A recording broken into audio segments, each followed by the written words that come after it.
목사님과 제가 신학교 동기입니다. 그래서 35년 전에 우리 같이 신학교를 다녔습니다. 목사님 어저께 만나서 같이 대화를 하는 중에 참 이런저런 이야기를 많이 들었습니다. 들으면서 생각이 목사님의 목회가 참 훌륭하다는 생각을 하게 됩니다. 격식은 파괴하고 본질은 충실하고, 목사님의 그 목회의 방향이 참 귀하다는 생각을 하고 도전을 받았습니다. 꼭 와보고 싶었던 교회인데 여러분의 교회에 오니까 교회의 규모가 굉장하네요. 어마어마합니다. 저는 외국에 지금 31년째 살고 있습니다. 뉴질랜드에 7년, 그리고 미국에 24년 지나고 있는데, 지금 현재 알라바마 몽고메리라고 하는 곳은 현대자동차가 공장이 있는 곳입니다. 그곳에 가서 11년째 지금 지났는데, 저는 홈리스 사역을 하고 있습니다. 노숙자들 돌보는 이 사역을 11년째 지금 돌보고 있는 중에 있습니다. 그러면서 이제 한국을 방문하게 되어서 우리 동기들, 우리 목사님들 교회에 갈 때마다 그렇게 환대를 해줘요.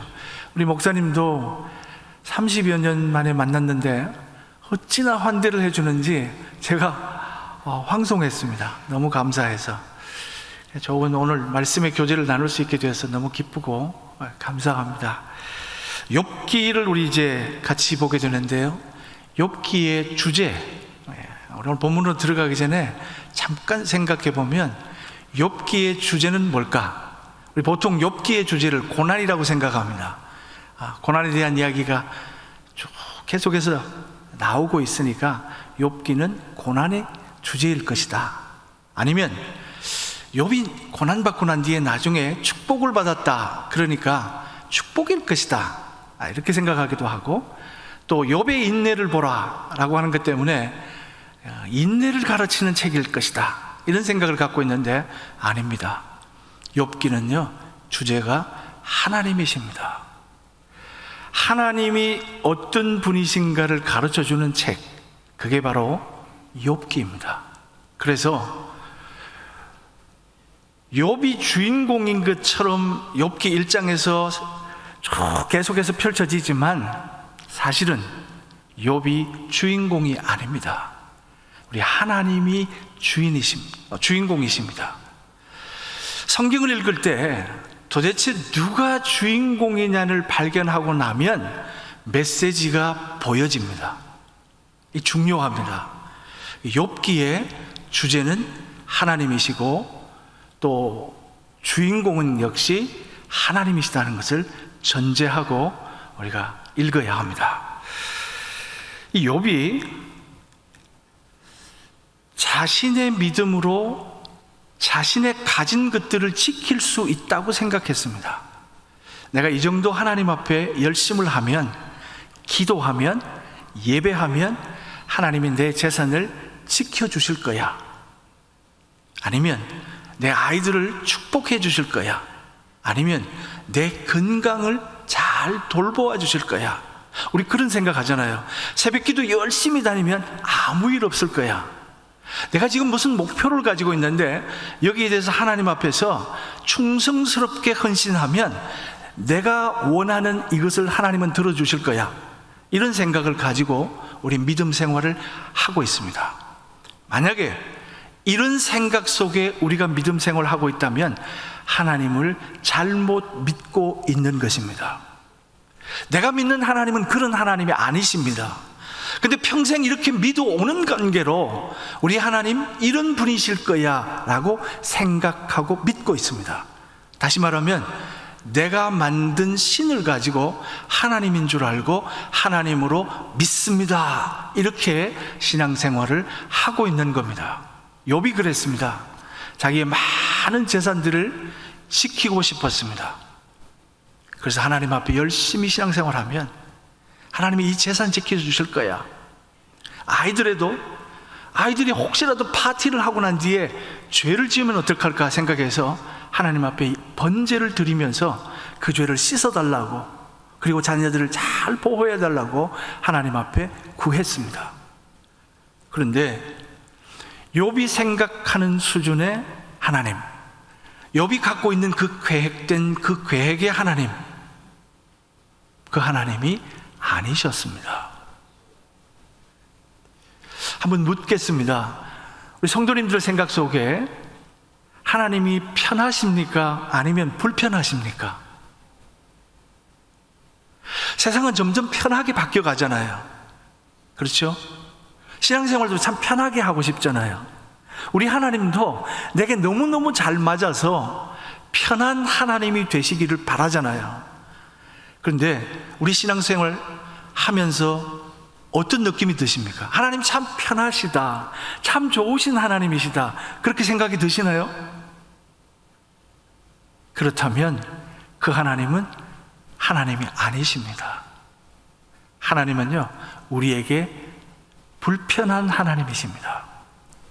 신앙생활이 내가 편하게 너무 잘 맞아서, 하나님 내 생각과 너무 잘 맞아, 내 수준하고 너무 잘 맞아, 내 뜻과 너무 잘 맞는 하나님이야, 그렇다면 그 하나님은 하나님이 아니십니다.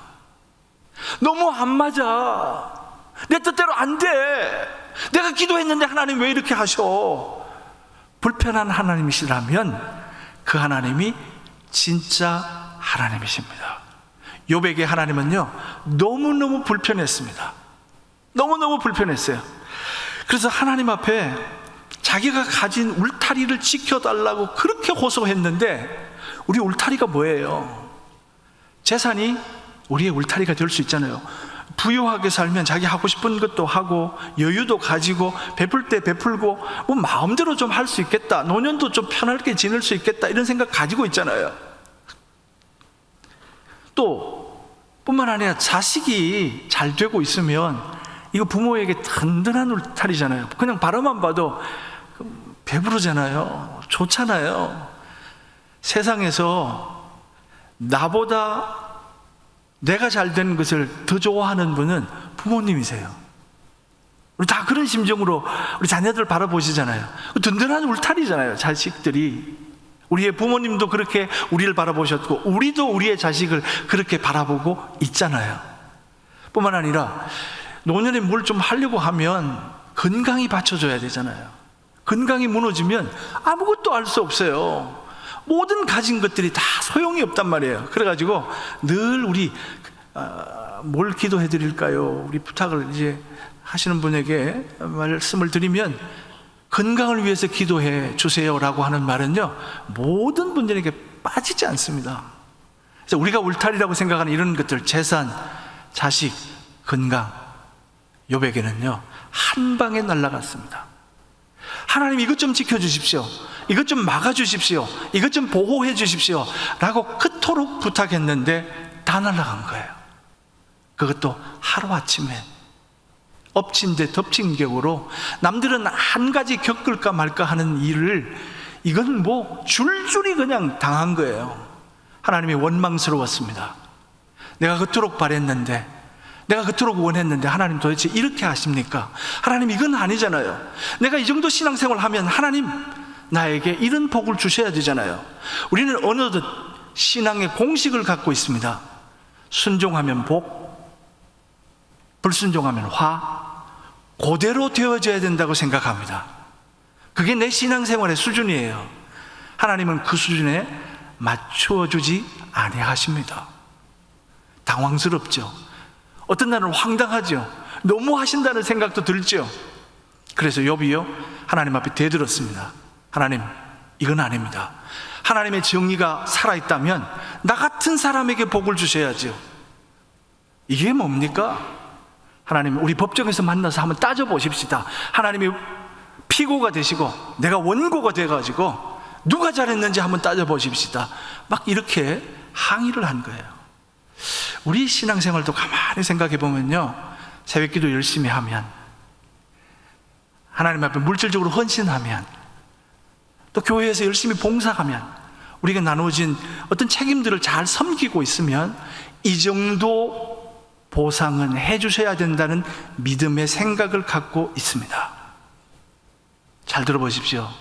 우리의 믿음은요, 하나님의 은혜로 주어지고 우리의 삶의 자리의 모든 것들은 다 은혜로 주어진 것이지 보상으로 주어진 것이 아닙니다. 마지막 찬양에서도 그런 찬양하잖아요. 모든 것이 하나님의 은혜이기 때문에 감사할 따름입니다. 그래서요, 진정한 감사는요, 진정한 은혜는 찔림이 있어요. 아픔이 있습니다. 왜냐하면 자격 없는 자가 받았기 때문에. 적어도요, 욥이 자기는 자격이 있다고 생각했어요. 내가 이렇게 열심히 했기 때문에, 이렇게 하나님 앞에 매달렸기 때문에 이런 복을 주실 거야. 마치 믿음이 보험인 것처럼 어떤 화재가 일어난다, 보험에서 그냥 깨끗하게 그냥 다 보상을 해서 착 처리해주면 얼마나 좋아요. 야, 보험 잘 들었다. 우리의 신앙이 보험인 줄 알고 내 이 신앙 잘 믿게 되어서 너무 감사하다, 이런 식으로 믿음 생활 해오고 있는 거예요. 욥처럼. 욥이요, 처음에는 하나님 앞에서 이런 엄청난 일을, 화를 당하고 난 뒤에, 재난을 당하고 난 뒤에 주신 자도 하나님이시고 취하신 자도 하나님이시니까 하나님 괜찮습니다, 이런 자세를 갖고 있었어요. 그리고 우리가 빈손으로 왔다가 빈손으로 가는 인생이니까 하나님 마음대로 하십시오, 그런 태도였어요. 이걸 보면서 야, 우리 욥이 정말 믿음의 대가다, 대인배다, 이런 생각을 하잖아요. 그분은요, 욥기 1장 2장까지밖에 안 읽으신 분이에요. 욥기 3장부터는요, 하나님 앞에 자기 속에 있는 것 다 나오기 시작하는 거예요. 하나님, 이건 아닙니다. 내가 얼마나 잘했는데 하나님 이렇게 나를 다루십니까? 이거는 아닙니다. 이렇게 막 하나님 앞에서 하소연을 하는 거예요. 우리 적어도 신앙생활 잘 하시는 분이 사고를 당하잖아요. 뭔가 죄진 거 있지 않을까? 갑자기 어느 신앙생활 잘 하시고 정말 훌륭하다고 느꼈던 그 권사님이 암이 걸렸다. 왜 암이 걸리지? 그렇게 기도 열심히 한 분이? 이런 생각을 가져요. 욥기는요, 고난이 죄의 결과만이 아니라는 걸 가르쳐 줍니다. 동시에 축복이 경건의 결과만이 아니라는 것을 또한 가르쳐 줍니다.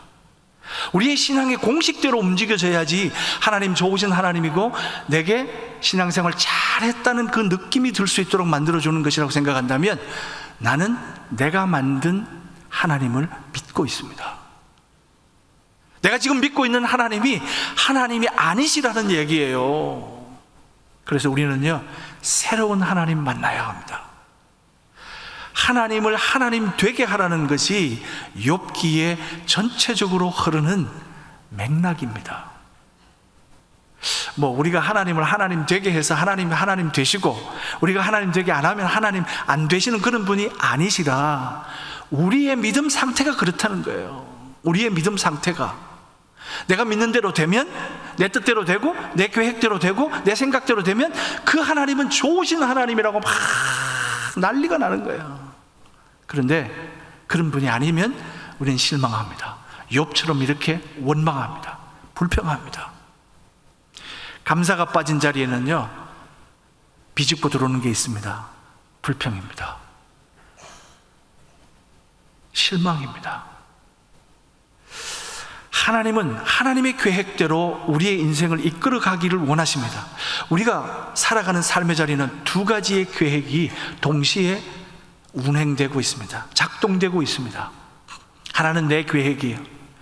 하나님 이렇게 되기를 원합니다. 하나는 내 계획이에요. 또 하나는 하나님의 계획이에요. 동시에 출발합니다. 근데 내 계획이 거기서 멈춰지면 그 다음에는 끝이 난 것이 아니라 하나님의 계획이 진행되기 시작합니다. 하나님의 인도하심을 볼 수 있게 되는 거예요. 특히 고난의 자리에서 하나님의 섭리가 지금까지 우리와 함께 하셨기 때문에 그 은혜로 우리는 여기에 있는 겁니다. 우리가 살고 있는 이 자리에 그냥 내가 하나님 앞에 신앙생활 잘했더니 이만큼 지킬 수 있었다, 이만큼 가질 수 있었다, 그게 아니라 하나님의 은혜로 주어졌던 그 시간들로 인하여서 우리가 지금 여기에 있는 것입니다. 때로는 내가 실패처럼 느껴졌지만, 내 계획대로 안 되면 실패라고 이야기하잖아요. 아니요, 내 계획대로 안 되었으면 실패가 아니라 다른 계획이 주어진 겁니다. 우리는 이걸 생각을 못하는 거예요. 제가 1994년에 뉴질랜드로 갔습니다. 그때 미국을 가고 싶어서 이제 그 대사관에 비자를 받기 위해서 어플라이를 했는데 비자가 안 나오는 거예요. 그래서 그러면 이럴 시간에 지체하지 말고 영어 연수를 위해서 뉴질랜드로 가자. 그러니까 뉴질랜드로 갔습니다. 그래서 1년만 영어 연수하고 이제 돌아오리라 생각했는데 거기서 7년 가자마자 목회지가 준비되어 가지고 여호와 이래로, 그래서 그 7년 동안 목회하게 됐습니다.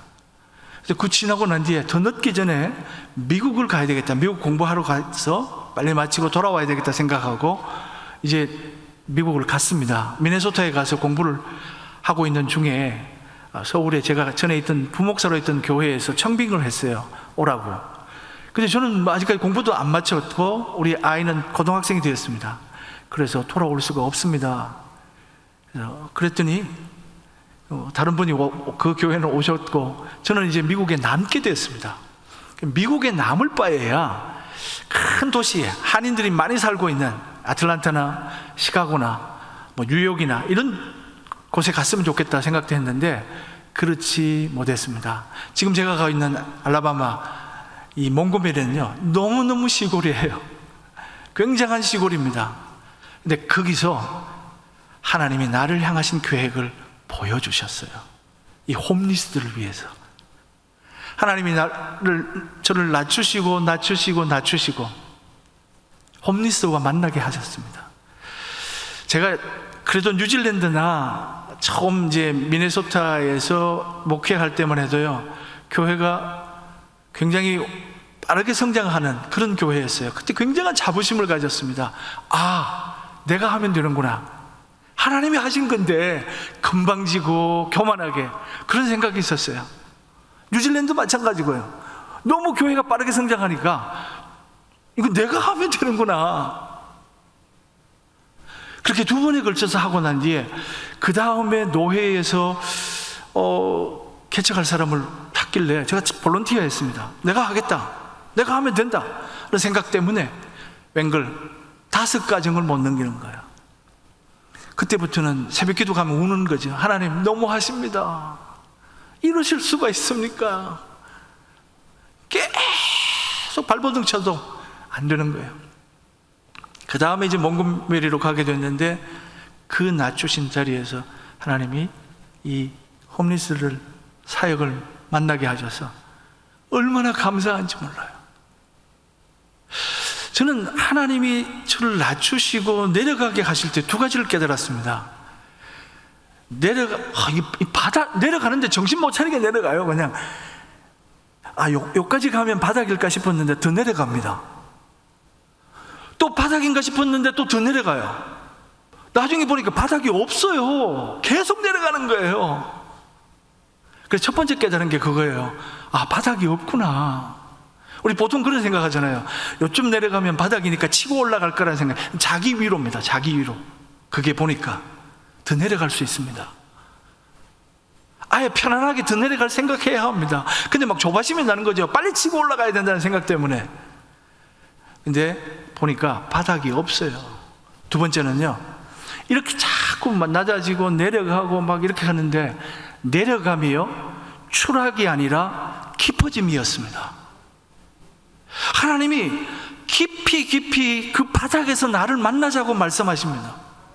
우리 인생에서 고생되고 힘들고 어렵고 지쳐도 그 바닥에서 만나고자 하는 하나님이 계신 거예요.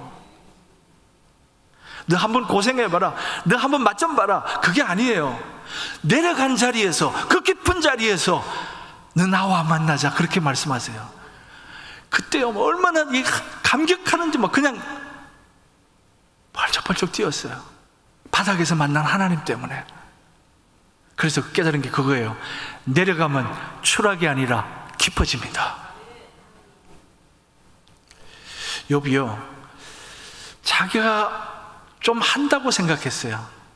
힘을 안 뺐어요. 힘을. 신앙생활 나 좀 한다, 우리 소위 말해서 어깨에 뽕을 가지고 있었던 거예요.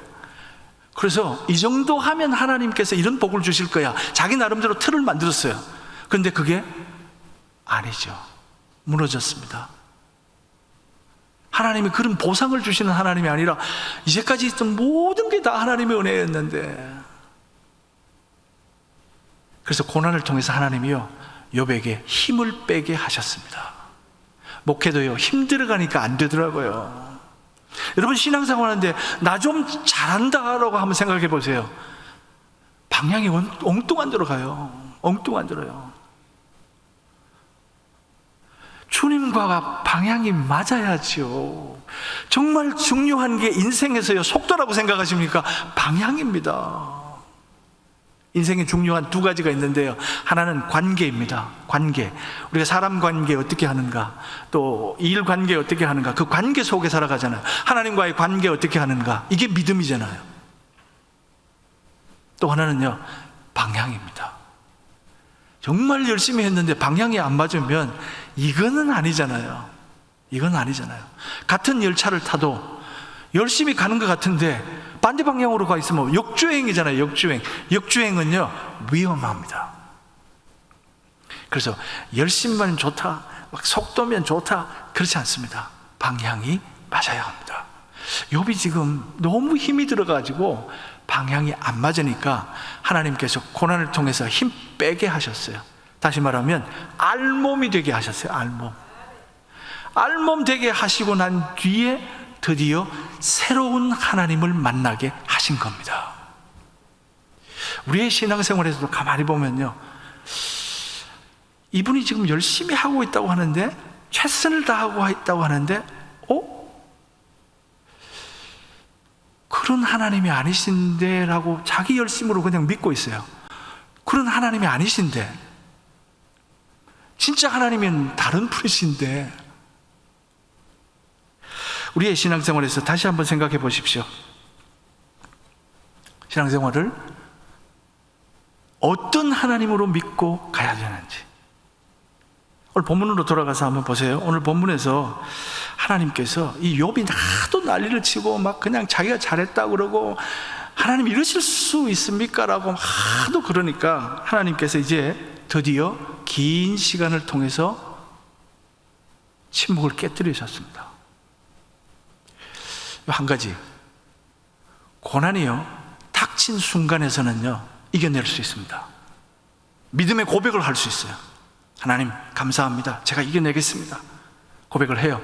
언제 무너집니까? 세월 속에서 무너져요. 이게 시간이 계속 길어져 보세요. 고난을 길게 당한 사람은요, 두 가지 질문이 있습니다. 하나는 왜 하필 접니까? 하나님, 저는 신앙생활 잘하고 있었잖아요. 저는 교회 직분을 갖고 있었잖아요. 제가 목사입니다, 제가 장로입니다, 제가 권사입니다. 왜 저에게 이렇게 하십니까? 그렇게 하나님 앞에 질문하잖아요. 왜 접니까? 두 번째는 왜 이렇게 길게 고난당하게 하십니까? 이 질문하잖아요. 금방금방 끝나면요, 다 믿음 있어요. 다 괜찮은 사람들이에요. 그런데 길어지면 무너집니다. 욥이 그런 거예요. 근데 하나님께서 긴 시간 동안에 침묵하시다가 드디어 침묵을 깨뜨리셨습니다. 근데 오늘 본문에 보니까 1절 보세요. 우리 같이 읽겠습니다. 1절 같이 읽습니다. 그때에 여호와께서 폭풍우 가운데에서 욥에게 말씀하여 이르시되. 하나님이 나타나셨습니다. 하나님 어떻게 나타나셨어요? 폭풍우 가운데. 하나님은 초월적인 하나님이시고 우리는 인간이잖아요. 그러니까 하나님을 표현하는 데 있어서 한계가 있어요. 언어적 한계가 있어요. 그래서 이렇게밖에 표현을 못해요. 그래서 성경에는 구름 가운데, 빛 가운데, 지진 가운데, 혹은 이렇게 폭풍우 가운데, 이런 표현들을 자주 사용하면서 하나님의 나타나심을 표현합니다. 아무튼 하나님이 나타나셔서 욥에게 말씀하셨습니다. 2절이 중요합니다. 같이 읽겠습니다. 무지한 말로 생각을 어둡게 하는 자가 누구냐? 여기서 생각이라고 하는 단어는요, 히브리 말로 에자입니다. 이 생각이라는 말로 번역할 수도 있지만 때로는 의도, 목적, 결정, 그리고 계획이라고 번역할 수도 있는데 저는 계획이라고 번역하고 싶습니다. 그게 나중을 보면 또 42장에 가면 그 연결되기 때문에 그렇습니다. 다시 말하면 욥이 지금까지요, 자기 계획이 대로 안 됐다고 난리쳤습니다. 하나님, 왜 이렇게 하십니까? 왜 나를 실패하게 하십니까? 왜 나를 어렵게 하십니까? 막 하나님 앞에 항변했는데 하나님이 뭐라고 하시냐면, 무지한 말로 계획을 어둡게 하는 자가 누구냐라고 말씀하십니다. 너 도대체 하나님의 계획을 알기나 하고 네가 그런 말 하느냐? 하나님이 그렇게 말씀하고 계세요. 우리의 판단 속에서는요, 뭐가 좋은 겁니까? 내가 좋으면 좋은 거예요.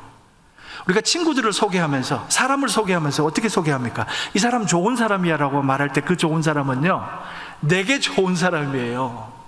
이 사람 착한 사람이야 라고 할 때 내게 착한 사람이라는 기준을 갖고 있습니다. 무엇이 옳고 그르다는 것을 제대로 알지 못하지만 그냥 내게 좋으면 좋은 거라고 생각합니다. 모든 사람들이, 그럼 저도 마찬가지예요. 내게 좋으니까 이 사람 좋은 사람입니다, 그렇게 소개하는 거예요.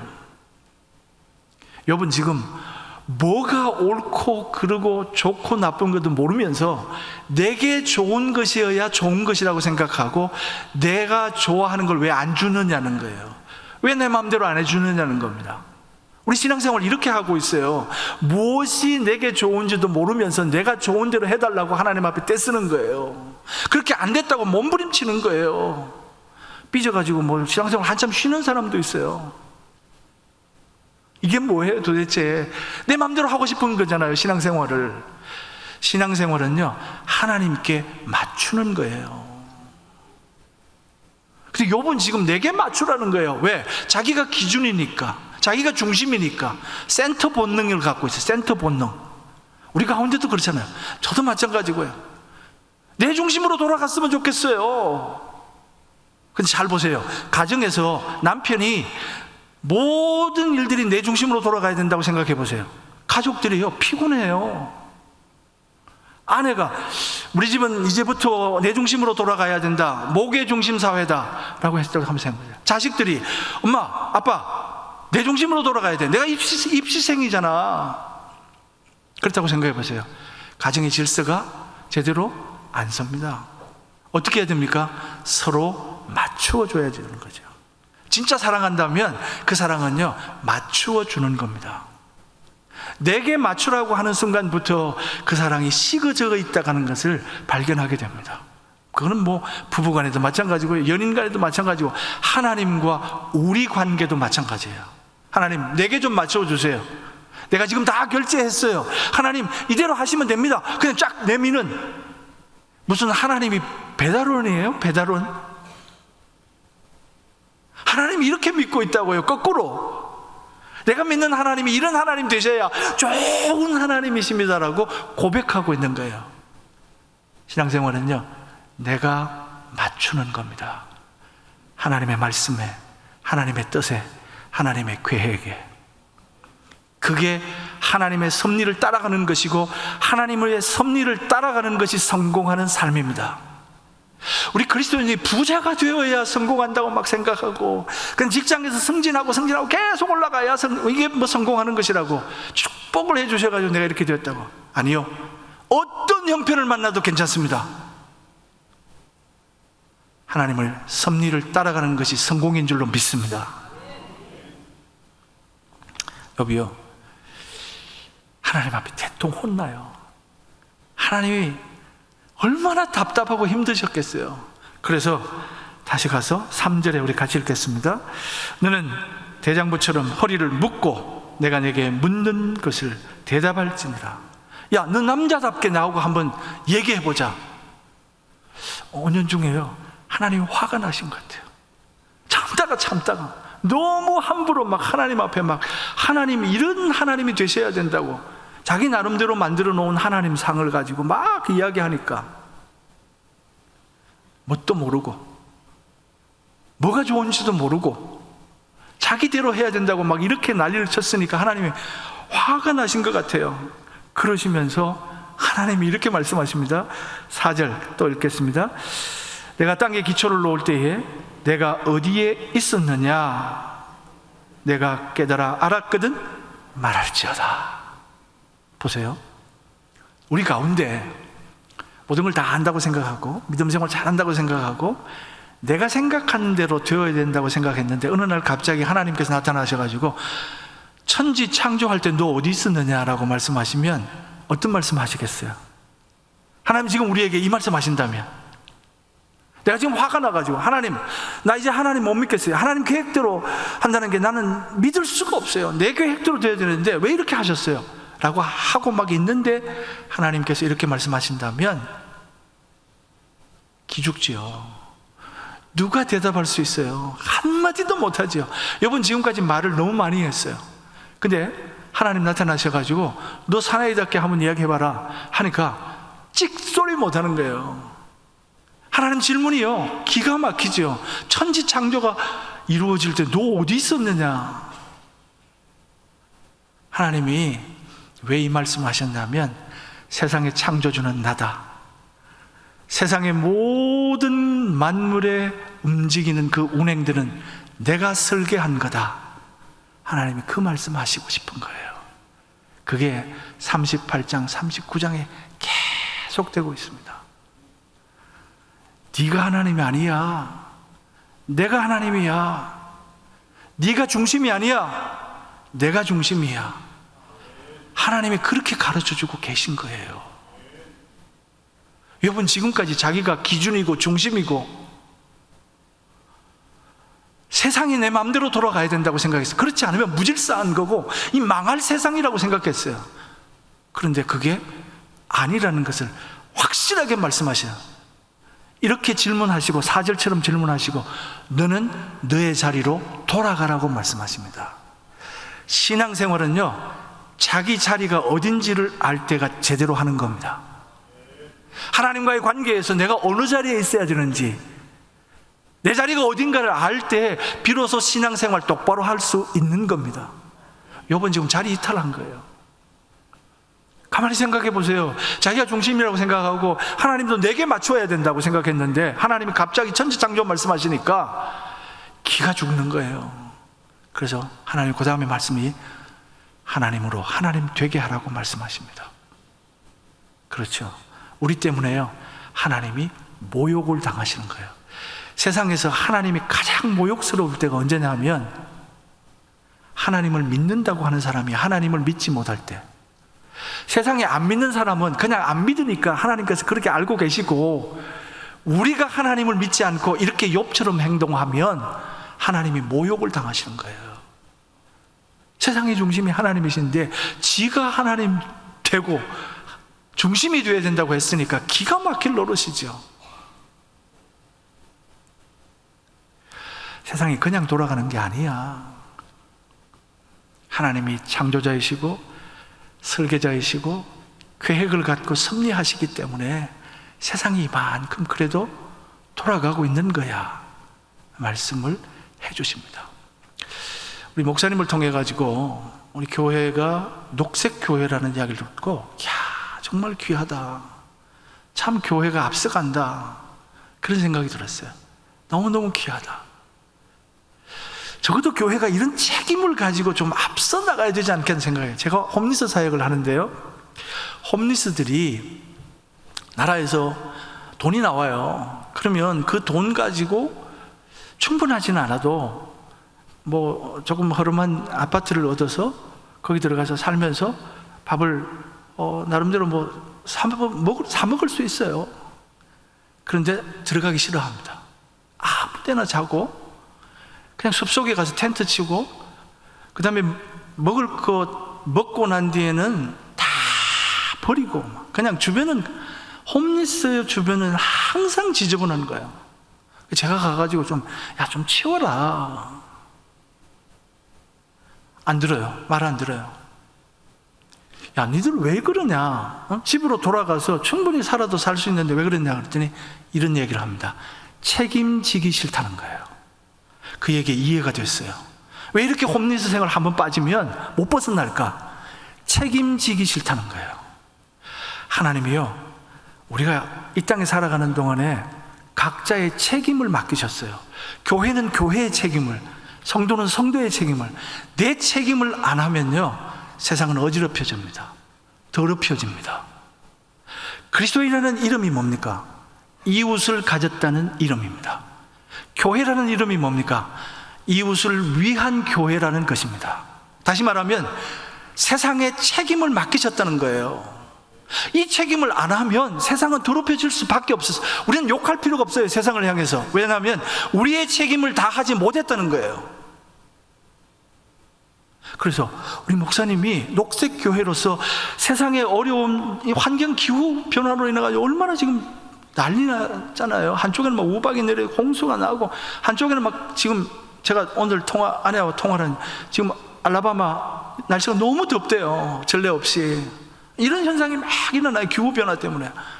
우리 성도님들이 불편하지만 그렇게 같이 동참해주고 열심히 하신다는 이야기를 듣고 저도 깜짝 놀랐어요. 베델 교회가 참 앞서가는구나. 하나님 맡기신 그 책임 다 하고 있구나. 여러분 정말 복됩니다. 여러분 귀합니다. 우리의 신앙생활에서 자기 책임을 다 하지 못한다는 것만큼 하나님 앞에 죄송한 건 없어요. 그리스도인이 이웃을 가진 이름인데, 교회가 이 지역을 책임져야 될 교회인데 그걸 안 하고 있다는 게, 이게 말이 안 되잖아요. 그러면서 하나님께서요, 그 이전에 그 창세기의 창조론과요, 이 욥기의 창조론은 다릅니다.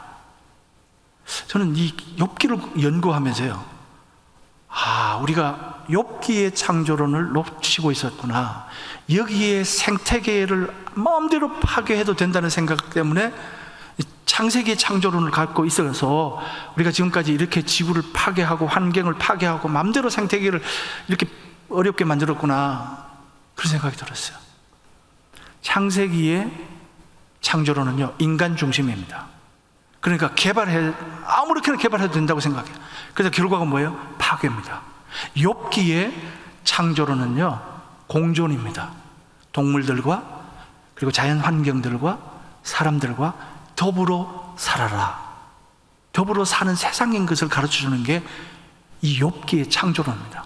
공존하면요, 그 다음에 오는 결과는 뭐예요? 평화입니다. 평화. 너무 중요한 말씀을요, 38장 39장에서 주님께서, 하나님께서 쫙 말씀하셨어요. 나중에 집에 돌아가서 꼭 한번 보세요. 그러면서 하나님께서 하나님의 계획을 말씀하시고 한 가지 부탁합니다. 이런 온 세상 만물을 다 하나님이 운행하시고 이게 하고 계신다는 거, 하나님 다 계획을 갖고 계신다는 말씀을 하시면서 너의 세계관을 바꾸라고 말씀하십니다. 지금까지는요, 내가 잘 먹고 잘 살아서 복 받으면 된다고 생각합니다. 내가 예수 잘 믿어서, 내가 복 받아서, 내가 잘 살면 이게 신앙생활의 목적이다, 여기까지만 생각하는 거예요. 아니요, 그건 신앙생활 하는 게 아닙니다.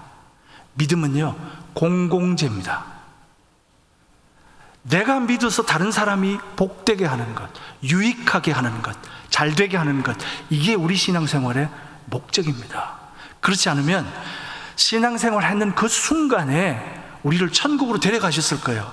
그게 편하실 거예요. 하나님께서 왜 이 땅에 남겨두셨어요? 이유가 있단 말이에요.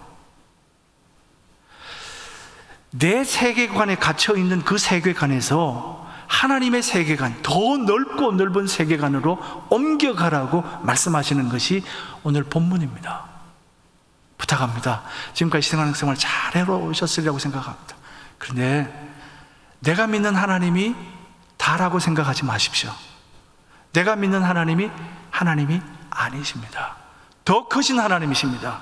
더 크신 하나님이십니다. 이 가름할 수가 없어요. 하나님이 너무너무 크셔서 가름할 수 없는 게 우리 하나님이십니다. 그렇다면 그 하나님 세계 속에 우리가 들어가야 되는 거예요.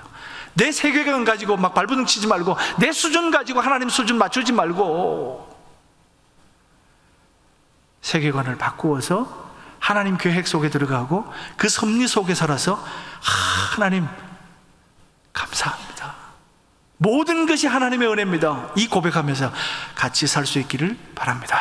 기도하겠습니다. 하나님 감사합니다. 귀한 교회에 종을 보내시고 말씀을 전하게 하셔서 감사합니다. 주의 성도들이 정말 아름다운 교회에서 아름다운 믿음 생활하고 있는데 날마다 시간마다 복을 주시고 하나님의 은혜로 감당하고 있다는 것을 고백하게 하시고 크신 하나님 만나서 하나님의 넓은 세계 가운데서 신앙생활 잘 감당하여 이 땅을 책임져가고 세계를 책임져가는 교회가 되게 해 주시옵소서. 예수님의 이름으로 기도드리옵나이다. 아멘.